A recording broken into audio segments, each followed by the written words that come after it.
Aujourd'hui, nous faisons une brève incursion au Royaume-Uni en visitant la ville de Enniskillen en Irlande du Nord. Mais nous avons bien choisi notre jour pour y aller. C'est le jour de marché. Alors le stationnement, c'est un peu galère.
Pour notre première ville visitée en Irlande du Nord, nous n'avons pas été très emballés. Une petite ville de 13 500 habitants, au milieu de nombreux lacs et rivières, dont le Lough Hermès. C'est une ville médiévale qui fut autrefois possédée par la famille Maguise de Richard Landais, qui était à l'époque à la tête d'une flotte de plus de 1500 bateaux postés sur leurs différents lacs environnants. Mais c'est au XVIIIe siècle que les Britanniques prennent le contrôle de la ville, entraînant à chaque fois des pertes sanglantes et de puissants échecs du côté irlandais. Ce fut une ville toujours au cœur du combat nationaliste.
Entrez en United Kingdom et respectez les limitations de vitesse. La frontière séparant le Royaume-Uni de la République d'Irlande s'étire sur 490 km de long. C'est la seule frontière terrestre entre les deux États, comme d'autres frontières à l'intérieur de l'Union européenne. Elle est considérée comme une frontière ouverte dont le franchissement est autorisé sans restriction. Ça, c'était à l'époque. Maintenant, il y a eu le Brexit. Grayan of Alec est un fort préhistorique circulaire appelé Rimfort, datant de l'âge du bronze, bâti sur la colline de Grayan. Ce fort est devenu un site archéologique majeur, source de mystères et de questionnements, qui aurait été occupé de l'âge du bronze jusqu'au XIIe siècle.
Détours et des détours dans Londonderry pour tenter de se garer.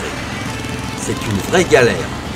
Nous avons fini par trouver un parking à une centaine de mètres du cœur de la ville.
Seconde plus grande ville d'Irlande du Nord après Belfast, Derry ou Londonderry est une ville fortifiée, lieu d'importance dans l'histoire irlandaise.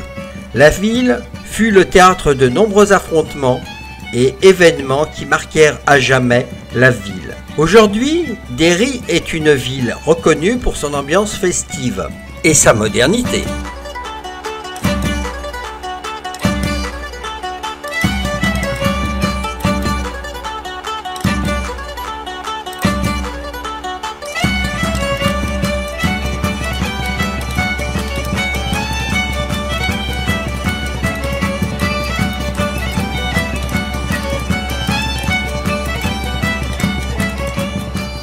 Le Derry Peace Bridge est un pont tout neuf qui enjambe la rivière Fioll. Inauguré en juin 2011, il est devenu l'un des symboles forts de la ville du long de ses 235 mètres. Le Peace Bridge a de quoi impressionner. Ultra moderne, le pont est blanc, il est traversé de deux piliers principaux reliés par des traverses tendues.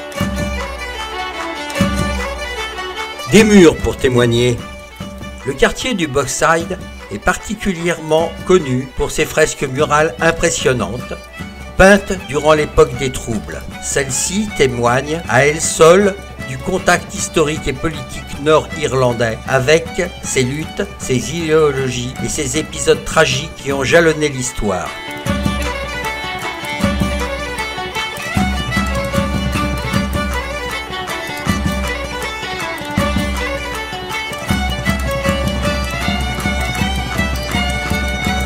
Le Bogside est un quartier catholique de la ville. Sa proximité avec le quartier protestant est responsable des lourds épisodes du conflit nord-irlandais, celui des troubles et du Bloody Sunday.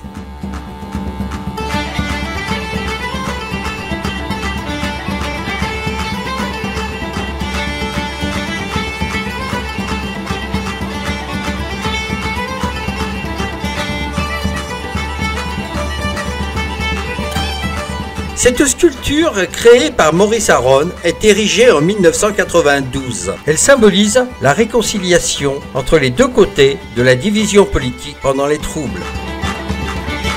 The Guild Hall est un bâtiment en briques rouges situé en plein centre-ville. Il sert d'hôtel de ville. On y apprécie son architecture chaleureuse et surtout ses magnifiques vitraux.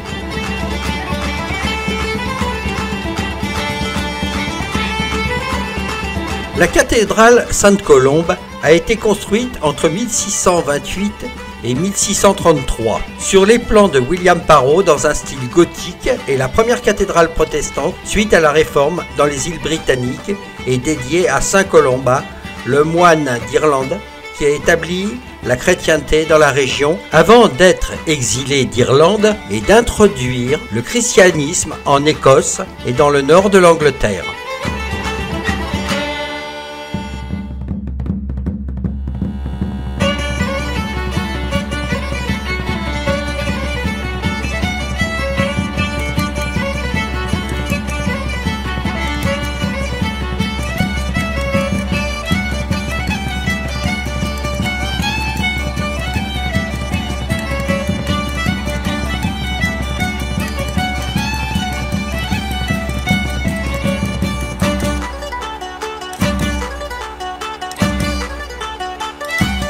Le village artisanal de Derry est une oasis culturelle au cœur d'une ville animée. Reconstruction d'une rue du XVIIIe siècle et de la place du XIXe. Le village artisanal offre un mélange éclectique de boutiques d'artisanat, d'appartements avec balcon, de restaurants et de cafés. La canopée sur la place du village et la chaumière sont des lieux idéaux pour les loisirs.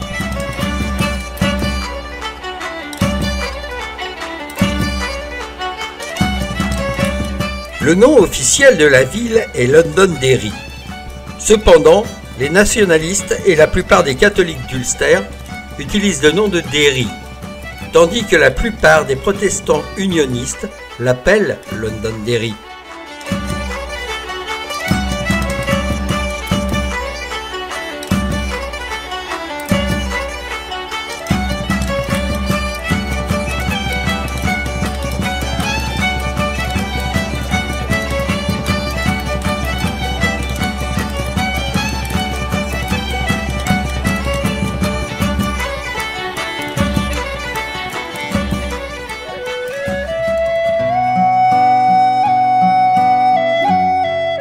Nous quittons notre aire à la ferme dans la banlieue de Derry sous la pluie afin de continuer la découverte de ce si beau pays.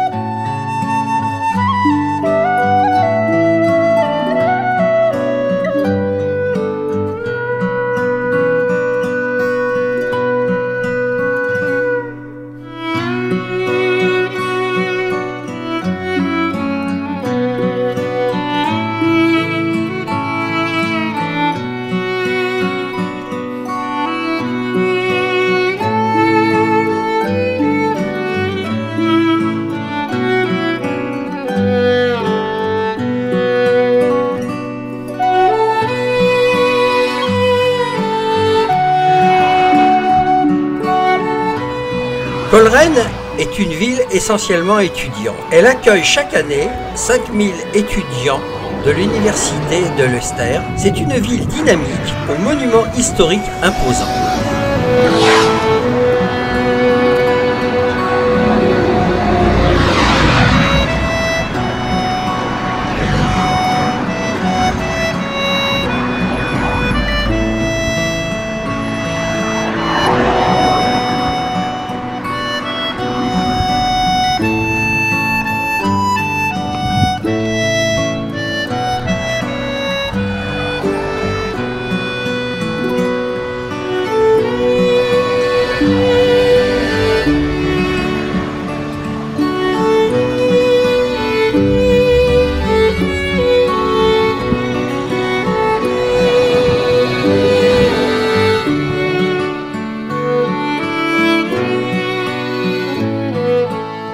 Si vous passez du côté de Coleraine, alors ne manquez pas Town Hall, l'hôtel de ville. Ce bâtiment, plutôt curieux, s'inscrit dans un style typiquement géorgien, genre artistique, très couru en Irlande. Un lieu atypique, vraiment sympa.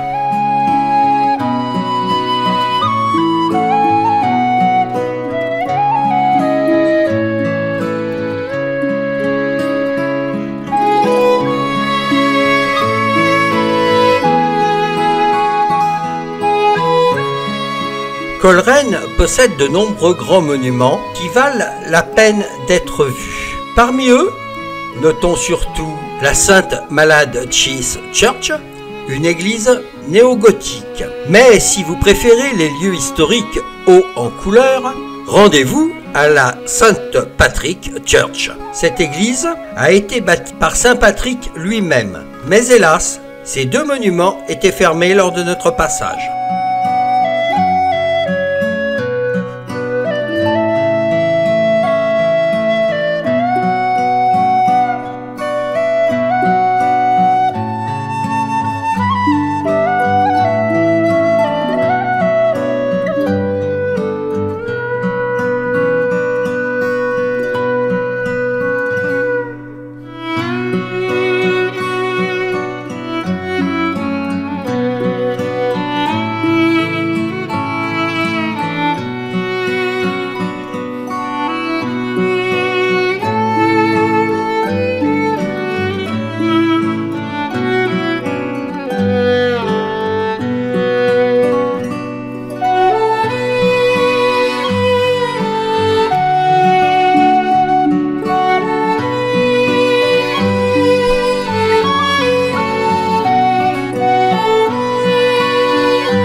Imaginez les ruines d'un château trônant majestueusement sur les abords escarpés d'une falaise gigantesque. Ajoutez-y un magnifique panorama sur l'océan et vous saurez alors à quoi vous attendre lors de votre visite à Daniel's Castle. Ce château a été édifié au XIVe siècle. La modernisation de l'armement des Britanniques finit par avoir raison du château. Les Anglais s'en emparèrent en 1584. Hélas, le château essuya une tempête en 1639 qui a détruit partiellement cet ouvrage.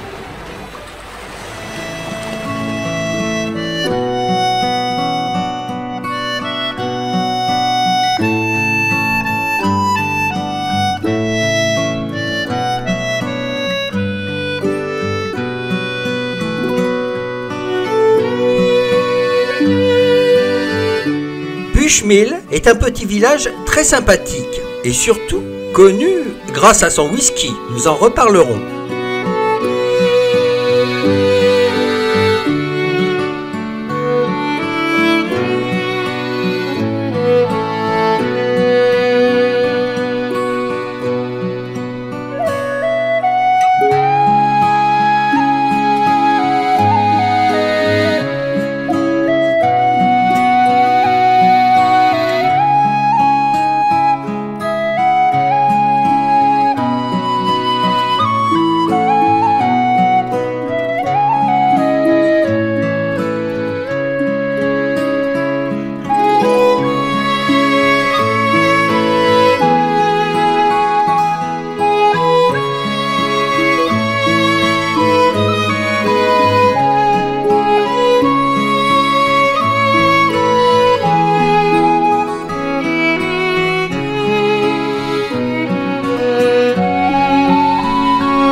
Old Bushmills Distillery est connu pour son célèbre whisky de la marque Bushmill, situé en plein cœur du village. La distillerie est l'attraction touristique à ne pas manquer dans le coin. Et les habitants du coin vous le diront avec fierté. La distillerie Bushmill est la plus ancienne distillerie officielle du monde, avec une licence officielle tenue depuis avril 1608. L'établissement n'a jamais cessé depuis de fabriquer son whisky traditionnellement. Aujourd'hui, elle est la dernière distillerie d'Irlande du Nord. Et en plus, pas nécessaire de parler l'anglais pour avoir le droit à la dégustation. Avant l'obtention de la licence officielle, la distillerie aurait produit son whisky, et ce légalement depuis le XIIe siècle.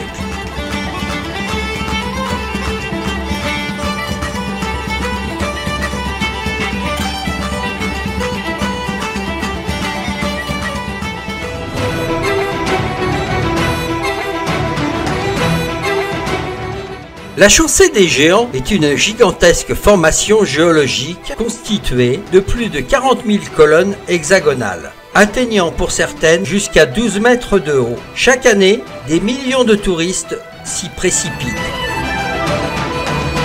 Découvrons ensemble l'un des plus célèbres sites de l'Irlande du Nord.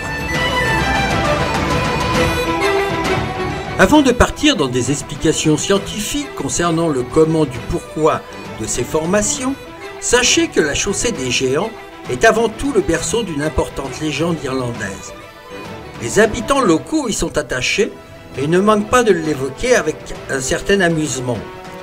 Plutôt poétique, elle mérite d'être connue. Tout se serait déroulé en des temps reculés. À cette époque, deux géants vivent l'un en face de l'autre. Le premier, du nom de Fine MacColl, se trouve en Irlande, et le second, Benandonner, se trouve en Écosse. Les deux géants entretiennent une rivalité sans bornes et se lancent de nombreuses insultes et autres noms d'oiseaux. Chacun souhaite en découdre, mais il n'existe aucun bateau assez grand pour permettre à l'un comme à l'autre de traverser la mer pour aller s'affronter. Un jour, le géant écossais va trop loin. Il insulte la femme de Fine McColl. Pour ce dernier, c'en est trop. Il décide de construire une route à travers la mer pour se rendre jusqu'à son ennemi. Pour cela, il pose des pierres les unes contre les autres jusqu'à former un gigantesque pavement, ce qui correspond à la chaussée des géants.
Au cours des années, les gens ont baptisé certaines de ces rochers.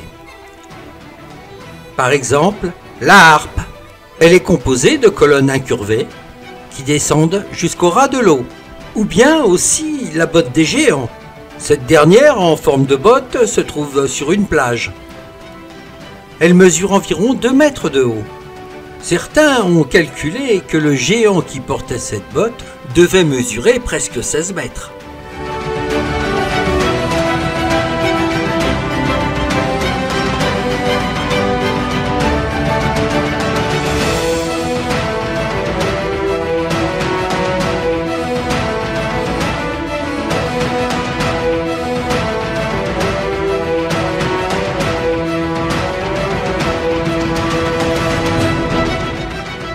Pendant le Paléogène, la région d'Antrim a connu une intense activité géologique liée à l'ouverture du nord de l'océan Atlantique. Au cours de ces événements magmatiques, des laves basaltiques ont forcé un passage à travers les couches géologiques calcaires préexistantes. Ces laves, une fois refroidies, ont formé un grand plateau basaltique. Le plateau d'Antrim est en fait un empilement de coulées basaltiques où on peut distinguer 3 séries d'épanchements volcaniques. Le basalte de la chaussée des géants appartient à la série des basaltes moyens. La contraction thermique rapide de la lave lors de son refroidissement a créé la fracturation hexagonale en colonnes perpendiculairement à la surface du sol où la coulée s'est épanchée.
Pas de chance, le pont à cordes de Kéri est interdit d'accès à cause de la météo.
Dark Edge, en français, est sombre, est une allée d'arbres dont les troncs et les branchages s'étirent sous des formes harmonieuses et tortueuses à la fois.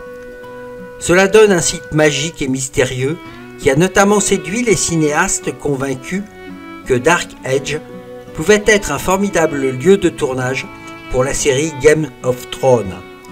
Voilà pourquoi cette allée a servi de décor à la ville imaginaire de Westeros. Un décor sombre, idéal pour signifier une nature sauvage des plus hostiles. Si le coin est gratuit et ouvert au public, il est surtout très apprécié pour ses jeux d'ombre et de lumière exercés par le soleil, les feuillages et les troncs des arbres. Tantôt menaçants, tantôt bienveillants, ces arbres ont pour particularité de changer sous la lumière, créant une atmosphère inimitable pour quiconque ose s'y promener.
Lerne est une ville portuaire et industrielle. La ville compte un peu moins de 20 000 habitants, mais Lerne est depuis plus de 1000 ans un port important pour l'Irlande du Nord. Il est le point d'attache de la région avec l'Écosse.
Au XVIIIe siècle, de très nombreux Irlandais partent du port de Lerne pour émigrer vers l'Amérique.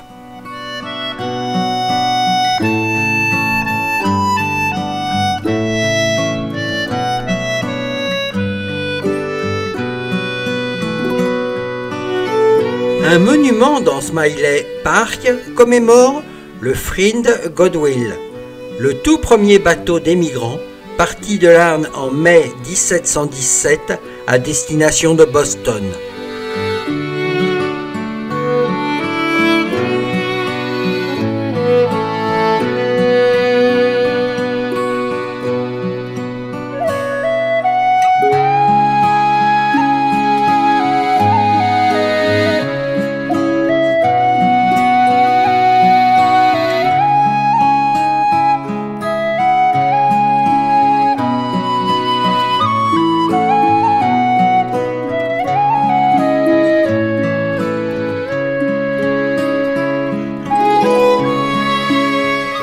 S'il y a bien une chose qu'il ne faut pas rater à Carrickfergus, c'est bien le Carrickfergus Castle.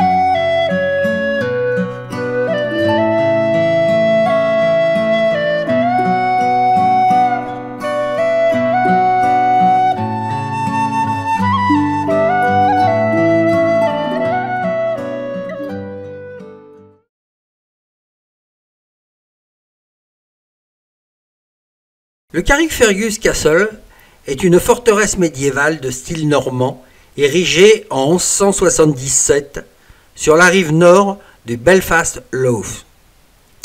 Tour à tour assiégé par les Écossais, les Irlandais, les Anglais et les Français, ce château, qui a joué un rôle militaire important jusqu'en 1928, reste une des structures médiévales les mieux conservées en Irlande. Construit et reconstruit 3 fois, il est encore debout. Les 3/4 d'eau entourant son périmètre conféraient une utilité stratégique à ce château, qui est à l'heure actuelle entretenu comme monument historique de la garde de l'État.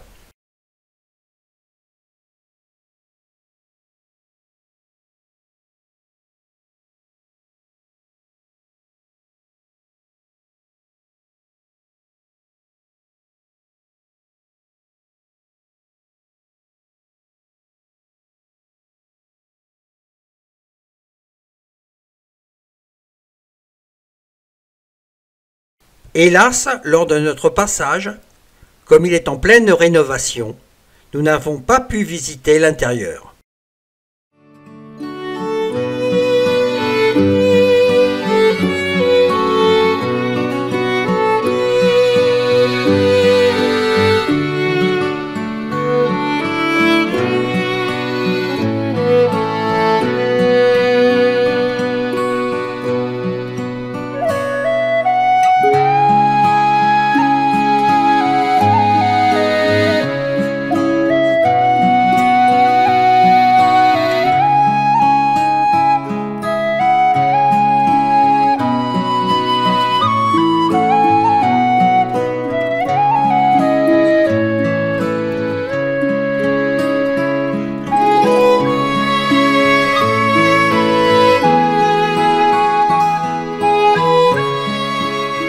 Nous voulions voir le phare de Blackhead, mais parfois il y a des routes, voire des chemins qui ne se prêtent pas au passage d'un véhicule, surtout lorsque c'est un camping-car de 7 mètres.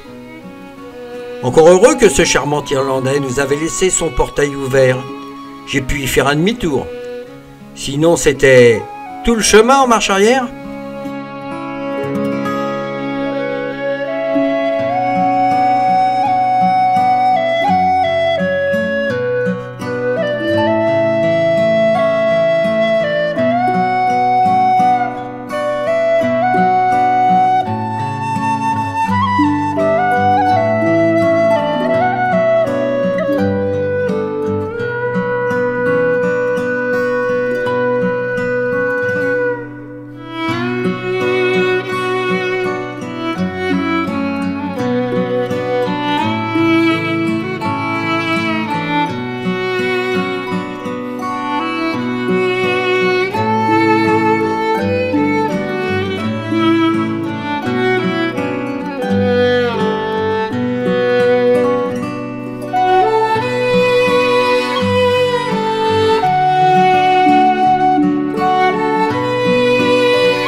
Le Camphor Rock Country Park faisait à l'origine partie de la succession de Sir Thomas et Lady Dixon et a été acheté par le conseil d'arrondissement de Larne en 1957. De nombreuses caractéristiques d'origine subsistent, y compris le jardin clos, la glacière et les fours à chaud. Ce parc offre plus de 191 hectares de forêt mixte, de jardins colorés et de côtes spectaculaires, avec une vue panoramique sur la côte d'Antrim et le canal Nord. Le jardin clos avec ses cadrans solaires uniques et ses sculptures en bois est ouvert toute l'année avec une aire de jeu, d'aventure en plein air sur le thème de la mer. Un practice de golf, des promenades balisées, un parcours d'orientation, des sites de pique-nique et un camping.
Découvrons un monde palpitant où les ponts nous transportent sur des vagues déferlantes vers des grottes englouties et des falaises abruptes. Si vous aimez les falaises et que vous n'avez pas peur du vide, alors nous vous proposons avec nous de découvrir le site des Gobbins. Célèbre dans tout le pays, ce lieu est un sentier de randonnée creusé à même la falaise et vous fait longer la côte nord-irlandaise. Au programme, des paysages à couper le souffle.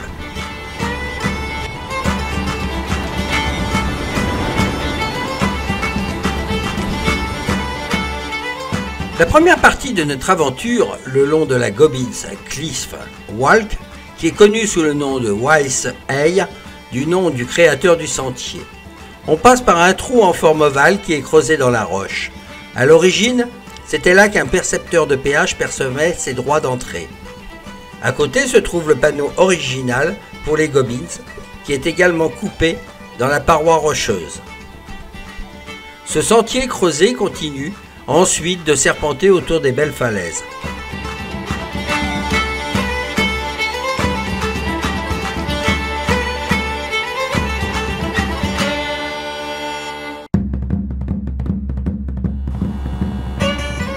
Les Gobbins est un circuit non naturel creusé dans la roche qui vous permet de traverser la falaise.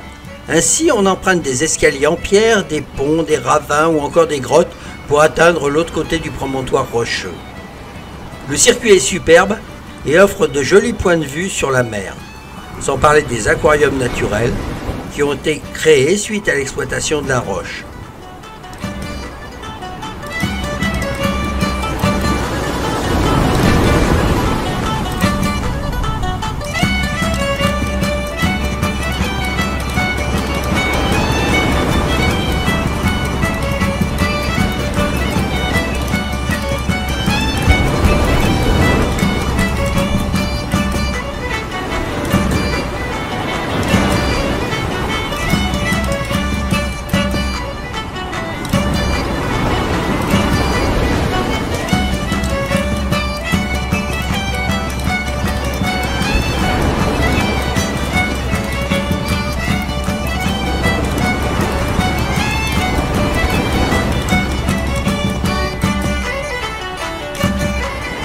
Derrière ce circuit se trouve un homme, nommé Berkeley Dean Weiss. C'est grâce à cet ingénieur des chemins de fer irlandais que le circuit fut créé.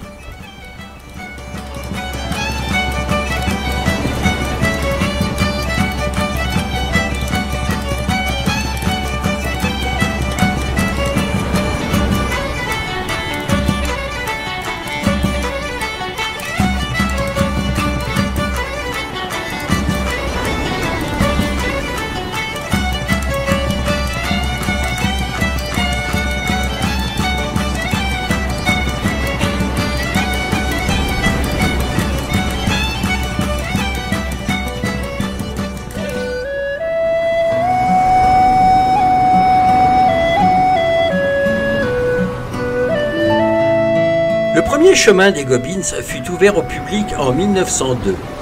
Qualifié de grandiose, il fut creusé sur l'idée de l'ingénieur avec l'aide des chemins de fer irlandais. Toutefois, les Gobbins furent fermés au cours de la Seconde Guerre mondiale, faute de moyens pour sécuriser davantage le site. Ce ne fut qu'à partir de 2011 que la décision fut prise de rouvrir le circuit. Une série de nouveaux ponts et galeries ont été construits au cours des années 2014 et 2015. Le site a d'ailleurs été rouvert depuis l'été 2015.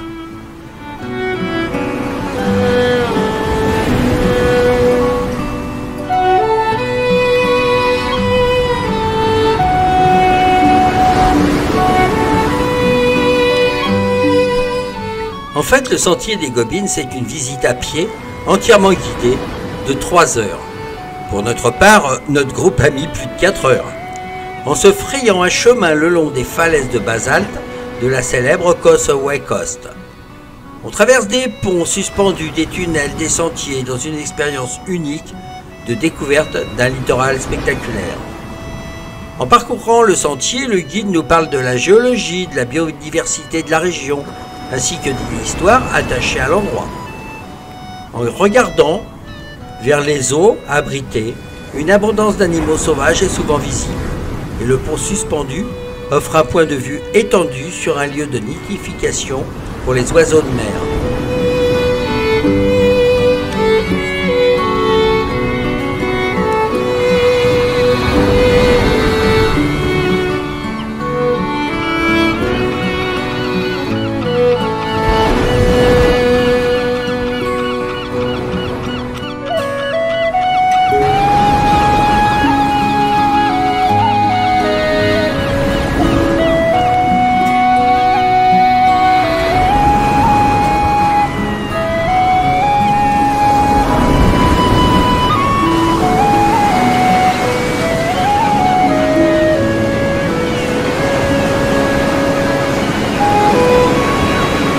En raison des hautes falaises et des corniches cachées, le Gobbins est un point idéal pour différents types d'oiseaux.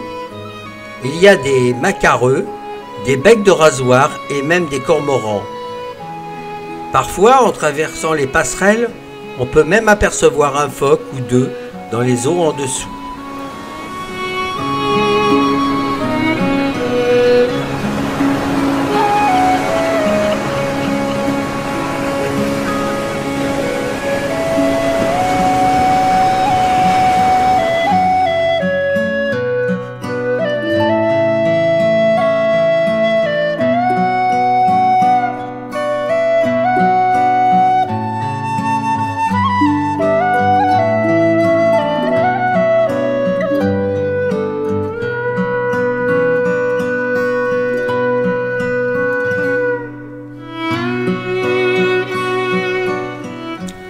L'emblématique Tubular Bridge est l'un des sites les plus spectaculaires des Gobbins.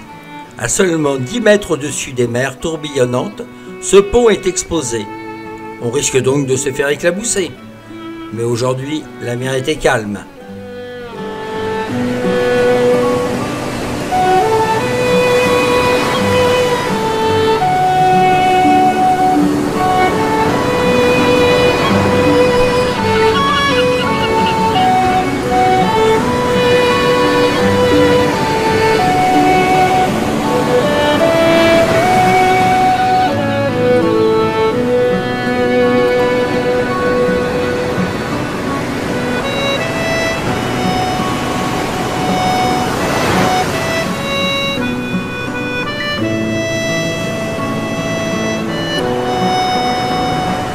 Le final de cette longue et difficile marche, une montée pour rejoindre la navette à plus de 25%. Les guides, charmantes, ont eu pitié de mon petit cœur. J'ai donc eu droit à un régime de faveur.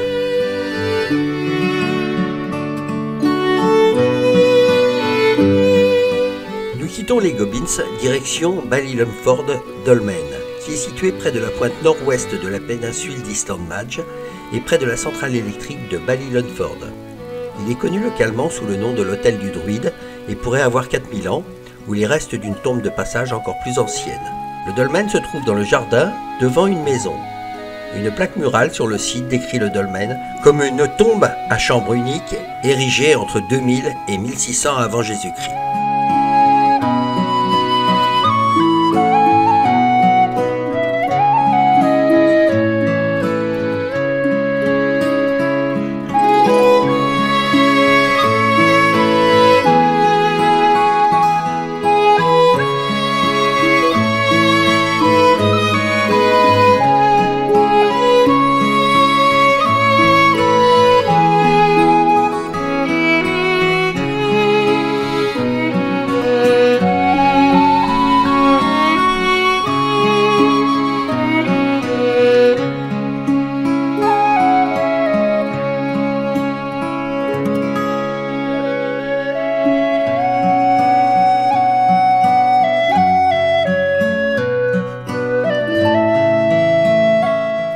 Retour au camping de Lerne pour passer la nuit.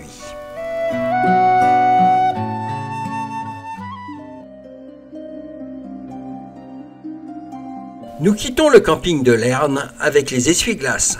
Et oui, il arrive de pleuvoir en Irlande.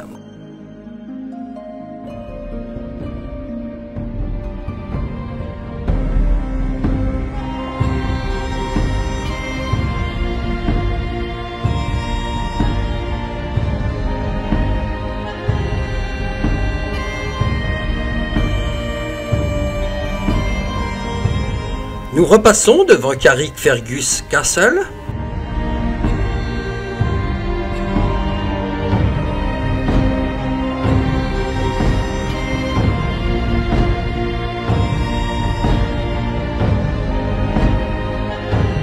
Et arrivons au Caravan Park News Tao, abeille de Jordan Stone. Avec le bus à la porte, nous pouvons rejoindre le centre de Belfast qui se trouve à 7,2 miles, soit environ 11 km 500. Lorsque l'on souhaite découvrir l'Irlande du Nord dans son aspect historique et culturel, il est conseillé de passer par la ville de Belfast, capitale officielle de l'Irlande du Nord. Cette ville hors norme porte en elle les traces d'une histoire douloureuse, placée sous le signe de la domination britannique, de la politique et de la religion. Mais son patrimoine culturel anglo-irlandais est à découvrir absolument.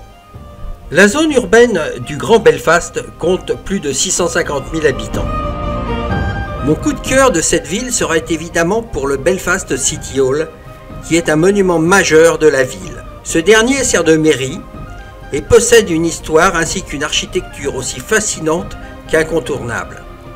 Situé sur Donegal Square, le City Hall a été bâti en 1898 sous le commandement de la reine Victoria, qui souhaitait récompenser la ville pour sa production dynamique de cordes et l'essor de son ingénierie. Le City Hall fut dessiné par l'architecte Sir Alfred Brummel Product Thomas et fut baptisé sous sa supervision la plus stricte.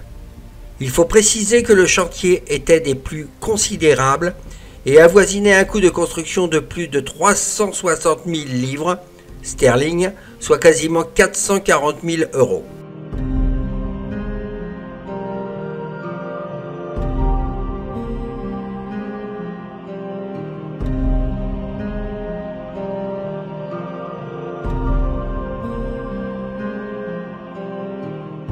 Le City Hall fut finalement achevé en 1906, date à laquelle les premiers fonctionnaires et autres administratifs prirent possession des bureaux de cette nouvelle mairie. Le City Hall est carrément impossible à manquer. Son architecture imposante et particulièrement chargée en fait un monument qui attire l'œil et la curiosité.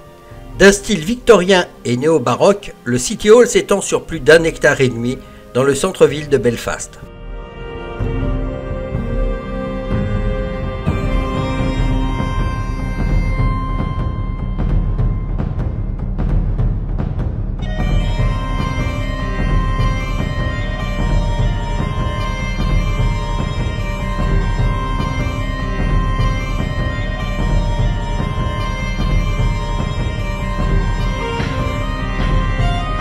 Côté structure, le City Hall se compose d'une cour fermée, 2 tours situées sur chaque angle du monument et possède un dôme central enduit de cuivre, ce qui lui donne sa teinte verte si particulière.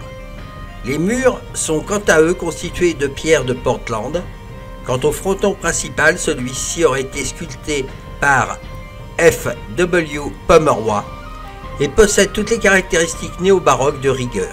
Les sculptures sont d'une grande finesse, bien qu'on puisse lui reprocher d'être trop chargé.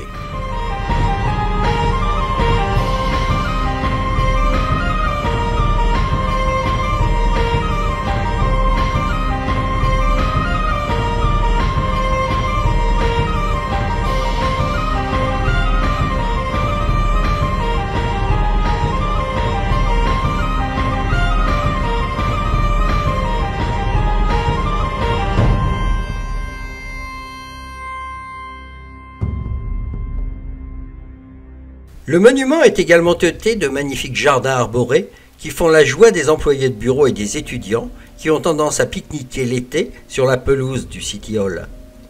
Plusieurs statues jalonnent le parc, dont une de la reine Victoria, ainsi qu'une statue représentant Anne, en hommage au naufrage du Titanic, un paquebot bâti dans Belfast même.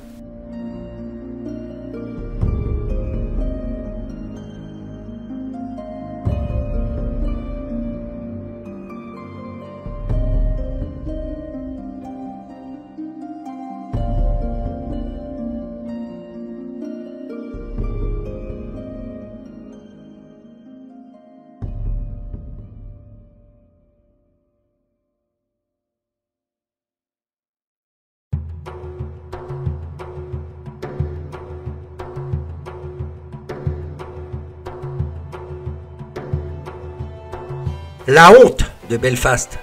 La nuit, les portes se referment pour séparer les deux communautés, puis s'ouvre le jour, et à la veille du Brexit, les tensions sont loin de se calmer.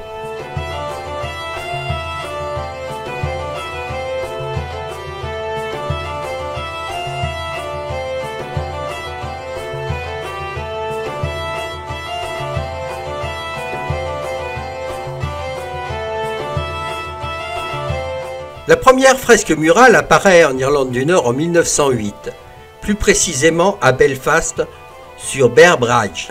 Elle y représente la victoire de Guillaume III d'Angleterre sur Jacques II au cours de la bataille de la Boyne. Guillaume III y apparaît sur un cheval blanc, l'air fier et victorieux. Ce mur a été peint par des membres de l'ordre orangiste, protestant, qui souhaitaient humilier et rappeler aux catholiques leur défaite cuisante lors de la bataille de la Boyne.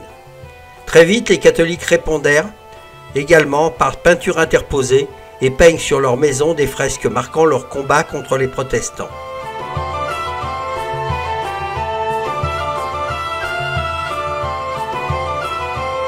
Même si certaines n'existent plus ou d'autres ont subi des dommages, on estime à environ 1400 fresques qui ont été réalisées depuis 1996, tout belligérants du conflit compris, entre les villes de Belfast et Derry.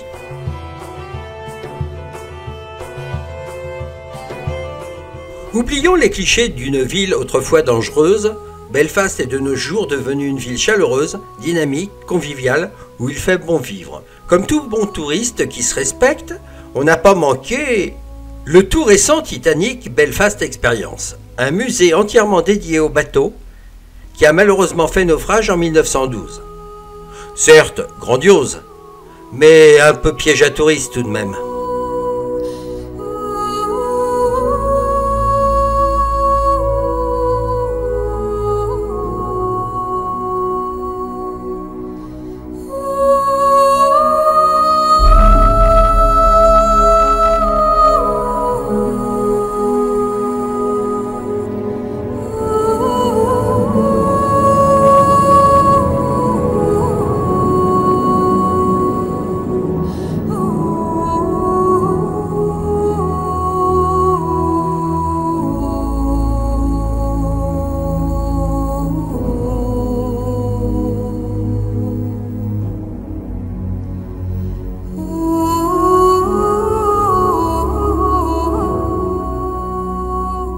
Le Big Fish de John Kindess date de 1999.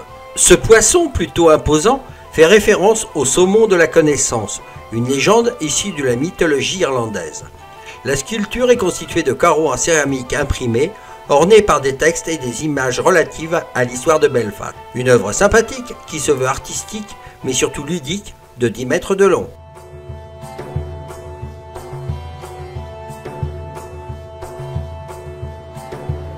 Il y a un marché sur le site de Saint-Georges depuis 1604.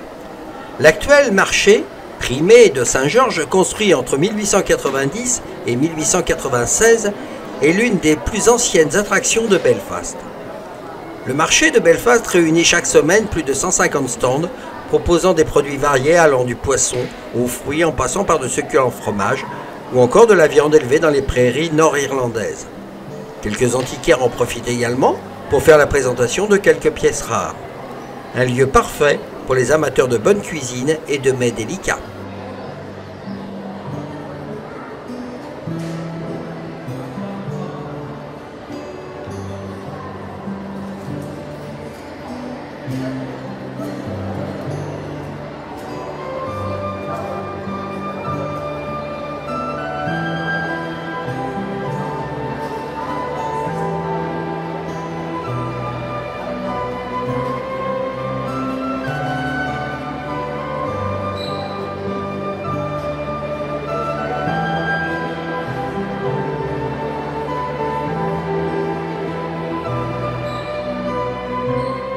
Et si nous allions découvrir le SS Nomadic, un célèbre paquebot de la White Star Lines, propriétaire du Titanic, encore à flot, situé dans le quartier des docks de Belfast.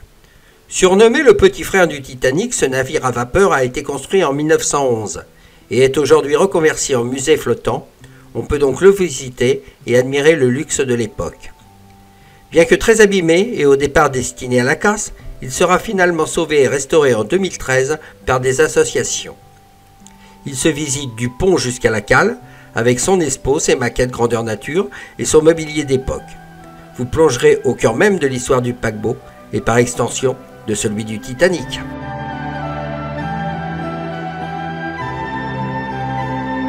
Il paraît que la cathédrale est très belle, mais lors de nos 3 jours à Belfast, elle était privatisée, donc impossible de la visiter.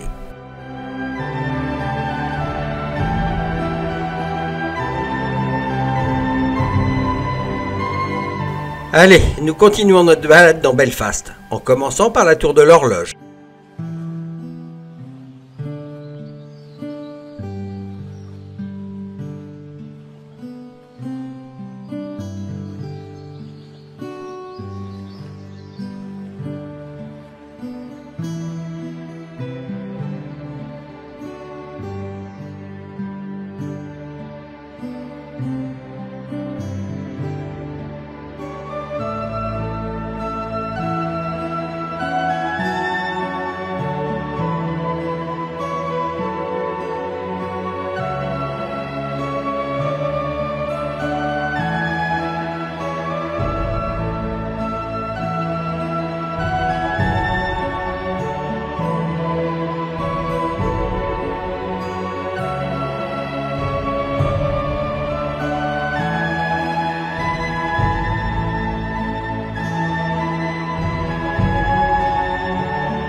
Maintenant, nous graphissons le versant est de Cave Hill, une colline surplombant Belfast, pour découvrir tout en haut le Belfast Castle, qui est une magnifique construction bâtie en 1872 par Charles Lyon.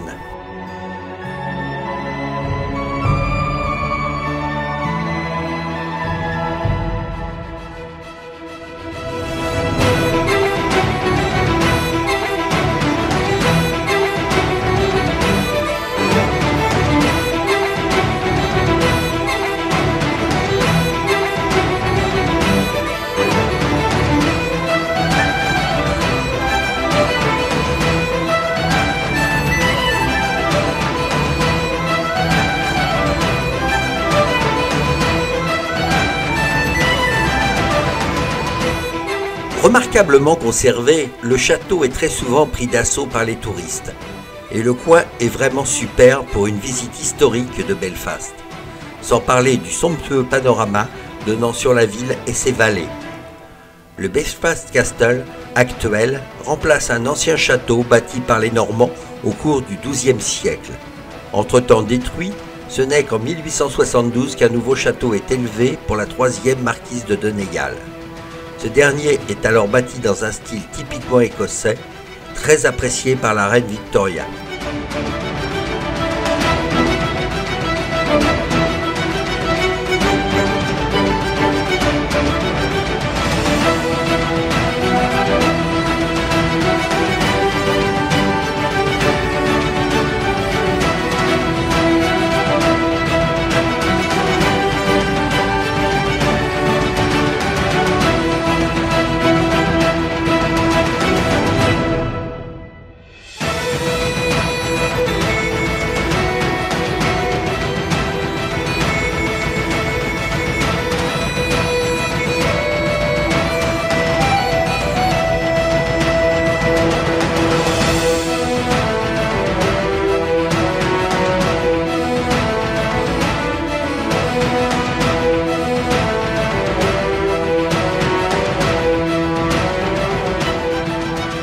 Le château et les jardins sont finalement cédés à la ville de Belfast en 1934, qui les utilise alors pour des lieux de réception allant des fêtes de mariage au baptême en passant par des bals.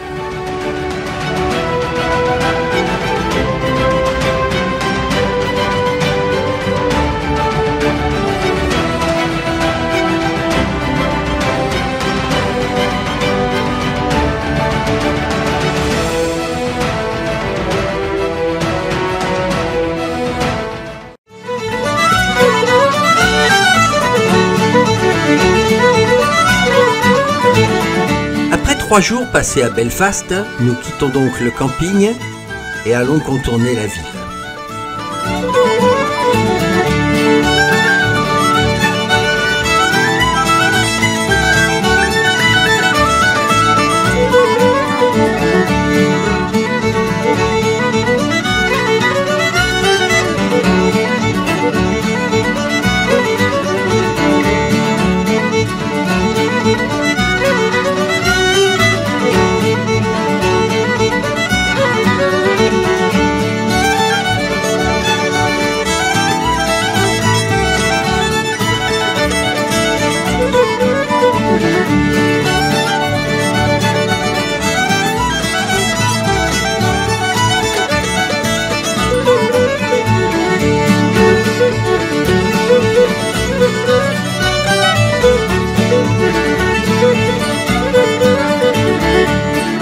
Direction la Scrabo Tower. Haute de 41 mètres, construite en 1857, c'est une magnifique tour située dans le comté de Dover.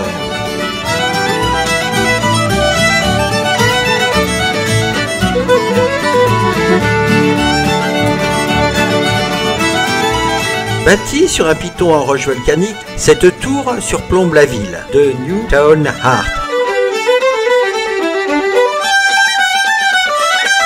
Cette tour fut bâtie en commémoration de la mort de Charles Stewart, 3e marquis de Londonderry, qui fut également nommé duc de Wellington au temps des guerres napoléoniennes. Figure politique emblématique de la région, ayant mené de nombreuses actions pour mettre fin à la grande famine irlandaise. Une tour au paysage exceptionnel, à voir absolument.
Mount Stuart est un impressionnant manoir du 19e siècle installé près de la ville de Newtown Hart, sur la rive est du Stanford Lac.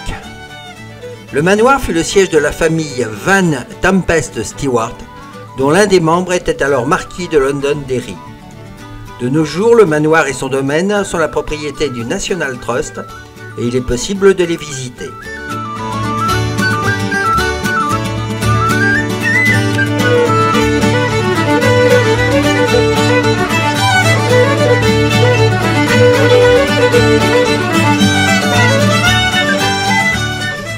La famille Stewart a acheté la propriété en 1744 grâce à la fortune amassée par le patriarche de la famille, Alexander Stewart, alors grand homme d'affaires dans le négoce de lin. L'édifice est imposant, marqué par des frontons et des portiques de style néoclassique. Désormais, le manoir évoque le luxe, le confort et en impose.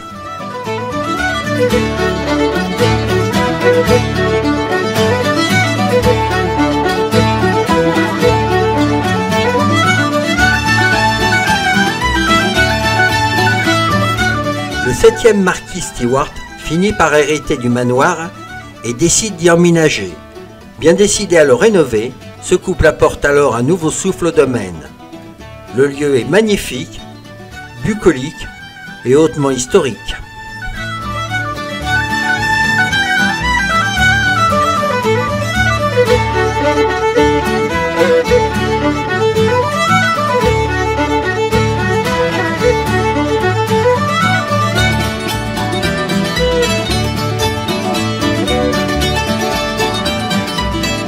La péninsule de Harts peut se parcourir en voiture, en bus ou à vélo.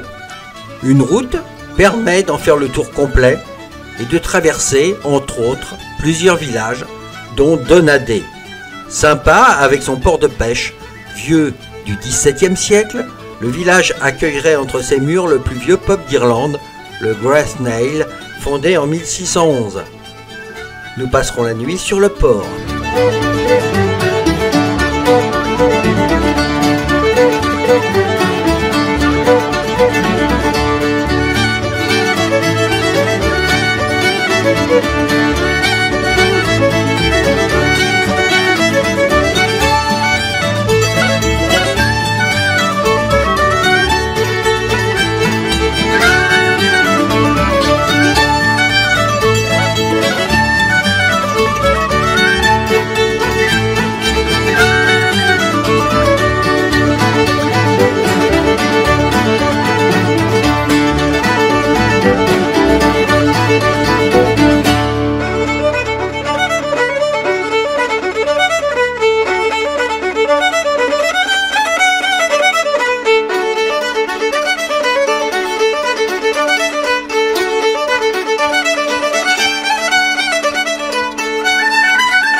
Downpatrick est une petite ville située à moins de 30 km de Belfast. La ville est célèbre pour ses églises et abbayes médiévales en ruine, sans parler du fait que la tombe de Saint Patrick se trouverait également en ces lieux.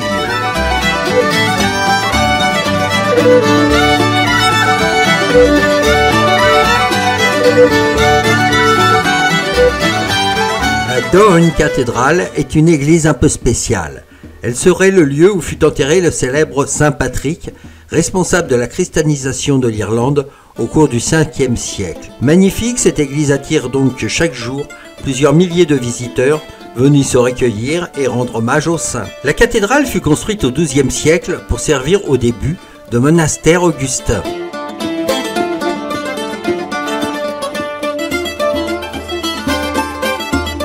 Un terrible tremblement de terre détruisit l'édifice en 1245. Malgré quelques restaurations, elle fut ensuite brûlée par Édouard Bruce en 1315. Elle fut finalement complètement laissée à l'abandon durant 2 siècles avant d'être entièrement rebâtie au XVIIIe siècle. Elle fut inaugurée en 1818 et est encore en activité de nos jours.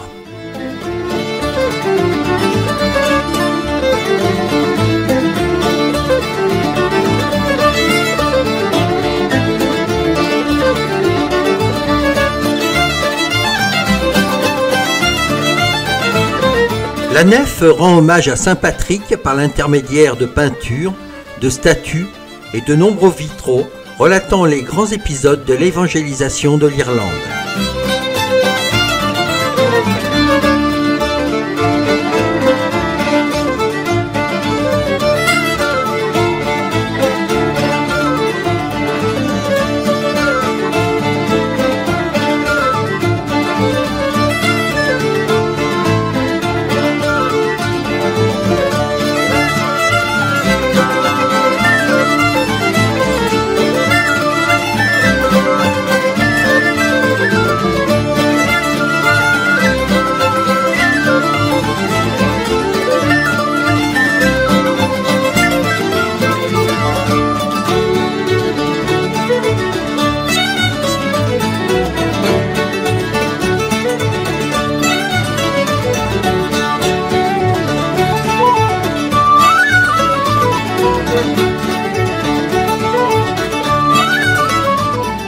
Thistlewood est un château construit au XVIIIe siècle. Ce dernier a été bâti près de la rivière Strangford Lough.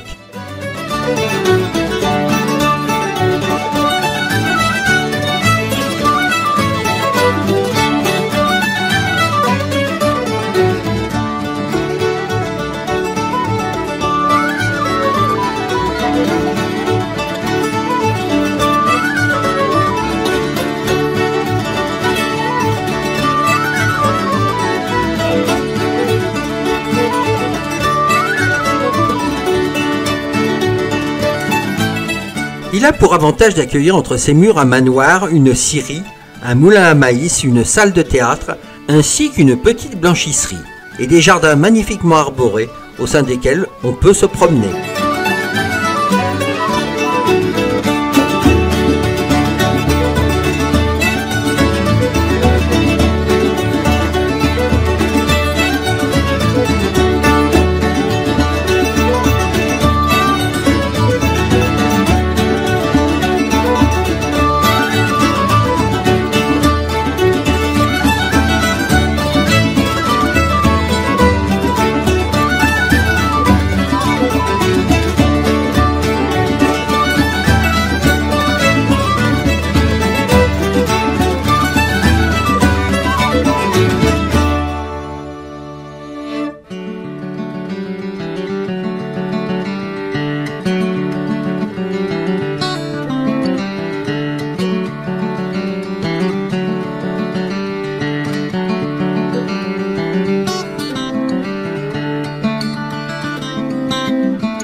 Le lieu est sympathique, calme et authentique, et attire actuellement pas mal de fans de la série du Trône de Fer.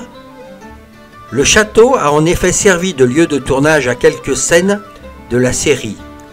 La Tower House fut utilisée comme tour des jumeaux de Walter Frey, et aussi comme l'emplacement du camp de Robb, et est devenu un lieu incontournable pour les téléphages.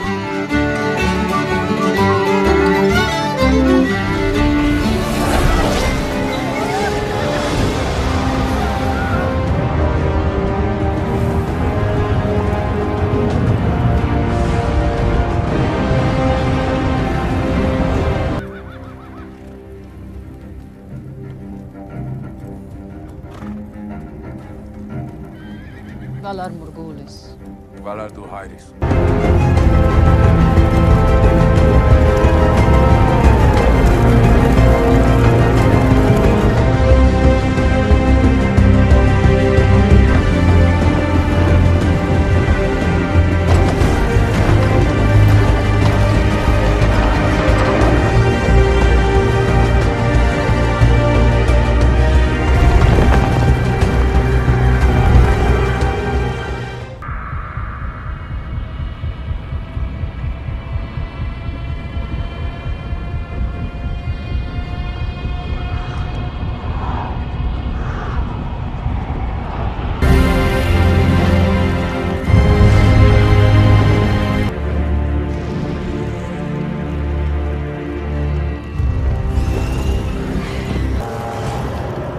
Tenez les remparts!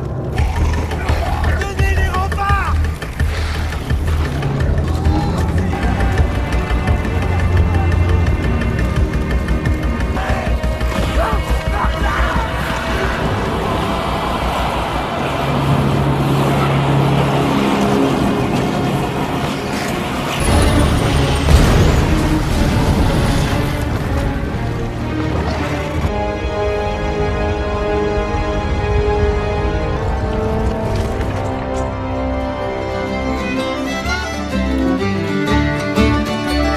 Bref, une petite visite sympa qui nous plonge au cœur du XVIIIe siècle.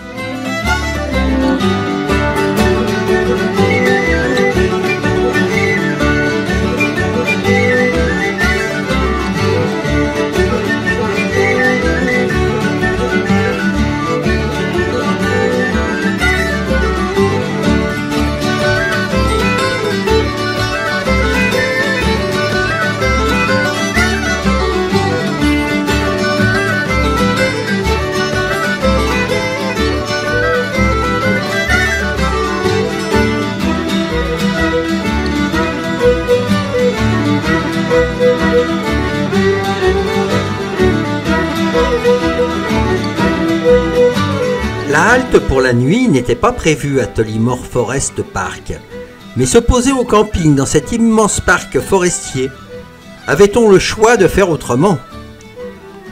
Magnifique, il rassemble en un même endroit forêts, cascades, ponts, ainsi que de véritables édifices plutôt intéressants côté architecture. Un véritable repère pour les fous de nature.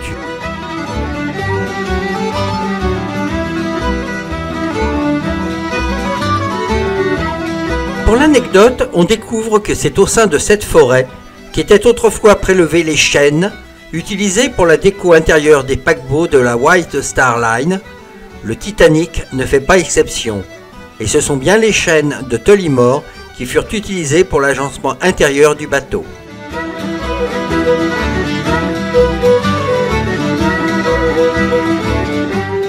Tiens, c'est surprenant. Il faut savoir que la forêt a servi de lieu de tournage pour certaines scènes du Trône de Fer. Un de plus pour les fans de la série TV.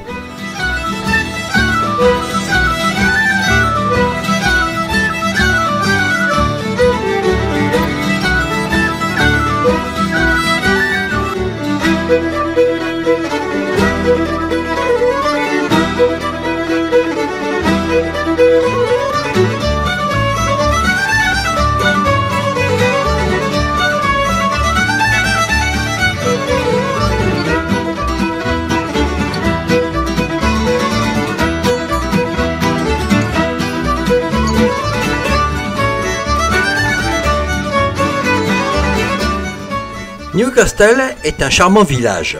Côtoyant la mer et la montagne, Newcastle contentera aussi bien les amateurs de plages idylliques comme les amoureux de hauts sommets au relief escarpé.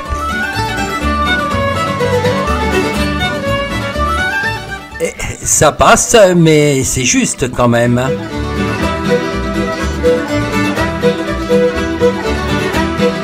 Seul bémol, la beauté de ces plages en fait un lieu très populaire et très largement fréquenté durant la saison estivale.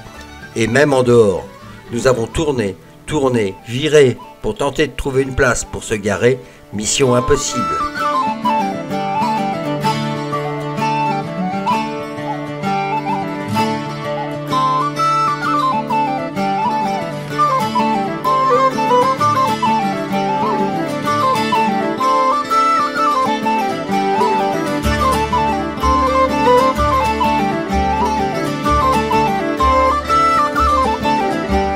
Mais c'est quoi ce magnifique bâtiment en briques rouges? En y regardant de plus près, il s'agit d'un Lidl. Eh oui!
D'un côté la mer, de l'autre Mourne Mountain, dont Slieve Donard en est le sommet culminant. Il s'agit du plus haut sommet de la chaîne montagneuse et de l'Irlande du Nord, avec ses 849 mètres.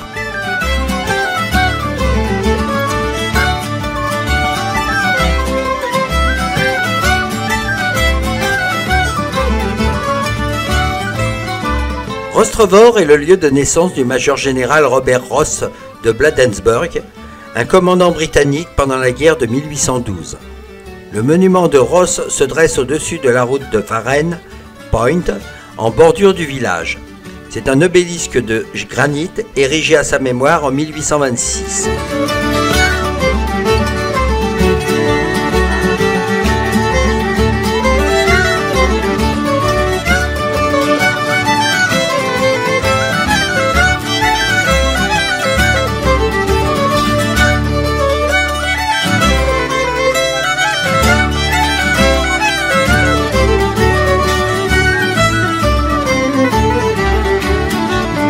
Le Narrow-Water Castle est une tour fortifiée bâtie au XVIe siècle qui est magnifiquement conservée. Notre séjour du 17 mai au 3 juin, soit 18 jours en Irlande du Nord, se termine en traversant Newry, qui est la 4e plus grande ville d'Irlande du Nord, mais aussi la plus ancienne. Les origines de Newry remontent à 1144.